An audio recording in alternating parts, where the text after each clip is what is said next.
Chapter 3. The Six True Mantras by Xiaoshun poked his head out like that, and the pale, sickly young man immediately noticed. His eyes locked onto Bai Xiaochun's face, full of aggressive intent. "You're the one who stole my quota. It wasn't me." Bai Xiaochun quickly withdrew his head, no longer able to escape, and hurriedly put on an innocent expression. "Nonsense. You're so skinny, your head so small clearly, you're a newcomer." Su Baokai clenched his fist tightly, glaring fiercely at Bai Xiaochun. "This really has nothing to do with me," Bai Xiaochun said softly, feeling a surge of helplessness as he saw the other's rage. "I don't care. 3 days from now, at the southern mountains of the sect, we'll have a death match. If you win, this quota is yours. If you lose, it belongs to me." Su Baokai shouted, pulling out a sheet of blood-red paper from his chest and throwing it into the window in front of Bai Xiaochun.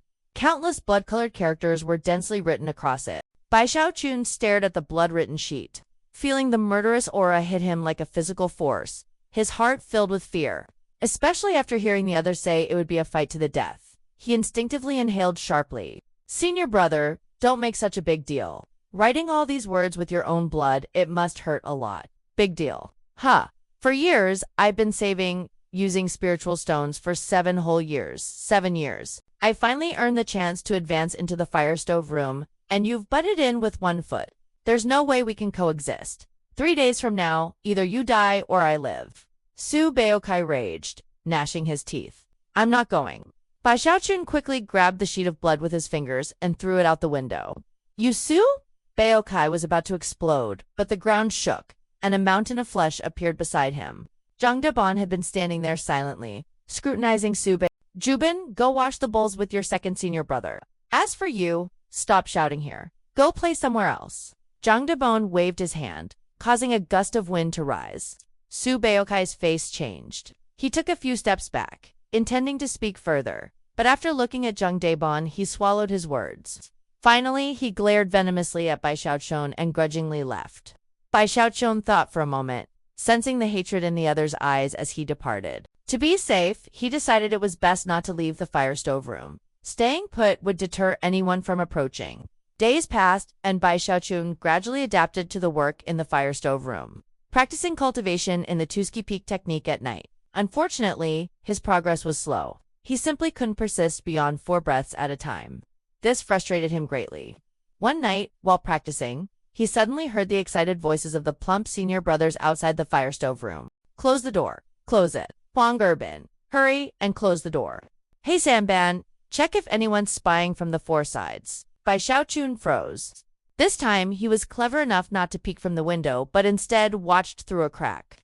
The plump men outside moved with astonishing agility, stepping as if flying across the courtyard, their movements secretive yet busy.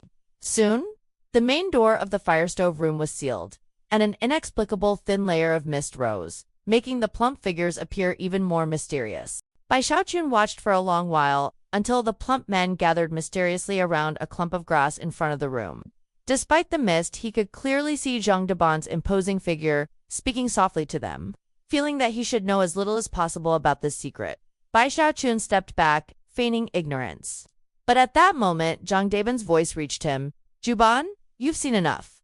Hurry over here." His voice was soft yet pressed with authority. Bai Xiaochun narrowed his eyes, putting on a harmless, obedient demeanor, and stepped outside. As he approached, Zhang Deban grabbed him and led him to join the plump men. Immediately, Bai Xiaochun inhaled a fragrance unlike any ordinary scent. It felt like warm water flowing throughout his body. Looking at the others, their expressions were delighted. Bai Xiaochun noticed Zhang Deban holding a massive lingi mushroom, about the size of a child's head, glimmering unnaturally. "Junior brother, have a bite." Zhang Deban handed it to Bai Xiaochun, speaking earnestly. Bai Xiaochun hesitated, glancing at the plump men. Seeing his hesitation, Zhang Deban's expression turned stern, clearly signaling that he must eat. The others, Huang Urban and He Sanban, watched intently as well. Swallowing hard, Bai Xiaochun bit into the lingi. The moment it entered his mouth, it transformed, spreading exhilarating sensations throughout his body, far stronger than before.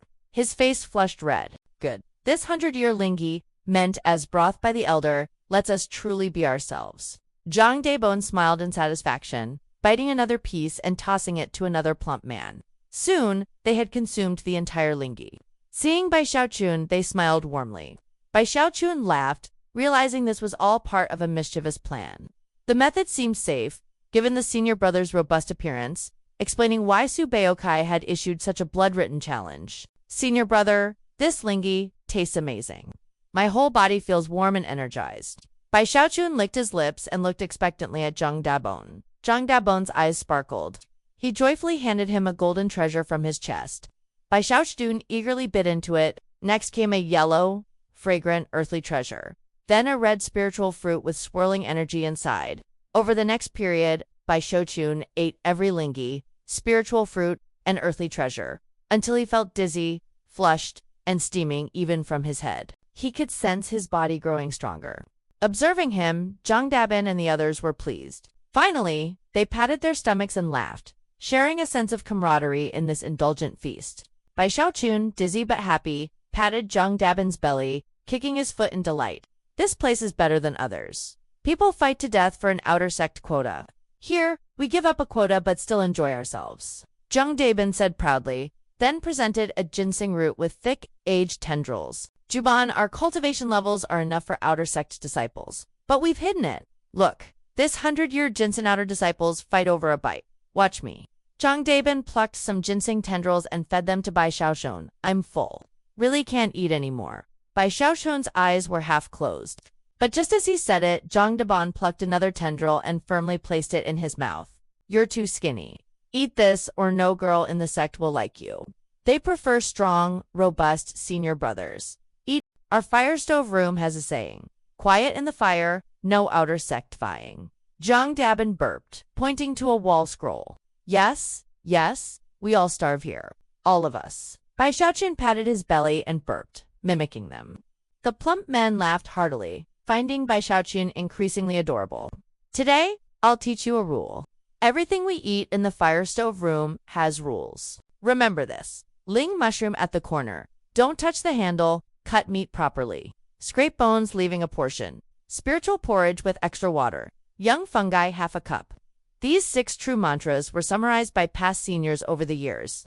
Just follow them, and nothing will go wrong. All right, disperse. Midnight meal over. Outer sect disciples still await the broth. Zhang Dabin served bowls carefully. Bai Xiaochun, dazed, repeated the 6 mantras in his mind, observing Zhang Dabin and the others serving rice. He burped, squatted, picked up an empty bowl, examined it, and smiled. Senior brother, this bowl isn't very good.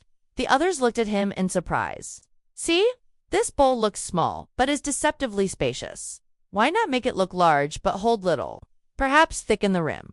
Bai Xiaochun said slyly, pretending innocence. Zhang Daban was stunned, as if struck by lightning, his fat shaking with excitement.